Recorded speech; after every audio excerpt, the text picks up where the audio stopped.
social मिडियायाव नुदों बिनि फट' फैनाय नुदों दा आर'नायानो जा बा नोङो असमियानि बिहु गामसायानो जा बा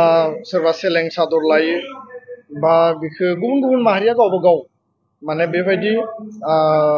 फालि गामसा बा हारिनि मोनसे सिनायथिनि नेरसोन दङ आरो आर'नाया जिहेतु GI टेग मोनबाय दा बिखौ मुलुगनां गासै लेभेलाव दिनै आर'नाया अनसायजादों मुलुगनि मानसिफोरा बेखौ बर' हारिनि आर'नाइ होननानै दिनै सिनायबाय दा बे आर'नाइनि गुबै जि आइडेन्टिटि आर'नाइनि जि गुबै जि बिनि सिनायथि आरो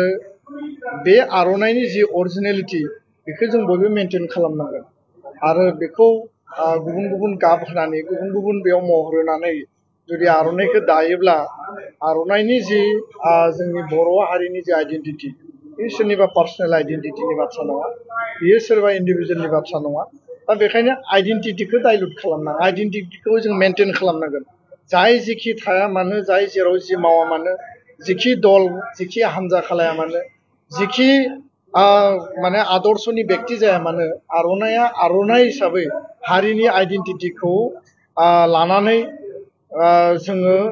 बेखौ प्राउड खालामो आरो बे प्राउडनि जि मोनसे रेसपन्स आरो प्राउडनि जि रेसपेक्ट बेखौ बयबो मेनटेन खालामनाया बयनिबो बिबान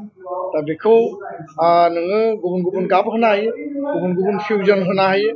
नाथाय फिउजन खालामनाय लोगो लोगो गाब होनाय लोगो लोगो गुबुन गुबुन बेयाव आगर आरो महर होनाय लोगो लोगो बे आर'नाइ जानानै थानाय नङा बेयो मोनसे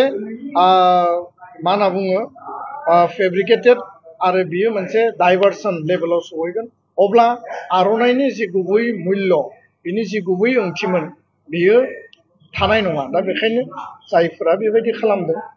बिनि सायाव सानफिननाया मोजां आरो बेबायदिया जाहाथे जाया आर'नाइनि जि महर बिनि जि आगर बिनि जि जोंनि बिनानाव जोंनि आब' जोंनि बाजै जोंनि आइमोना जेखौ दायो लुयो जेराव आगर एरो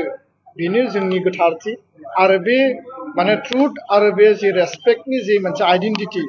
बेनो माने बयनिख्रुइबो गोजौ मासियाव बेयाव आरो माबा माबि एरदेरनानै होयोब्लासो सोरबाया मोजां मोनगोन आरो बेजोंसो साबसिन जागोन बे बाथ्राफोरखौ साननाया थारैनो गोरोन्थि होननानै आं बुंनो सानो बिनि थाखाय बयबो रेस्ट्रेन्ट जानांगौ आं बेखौ माने खोब माने मोजां आरो गोसो गोरबोजों आं खावलायदों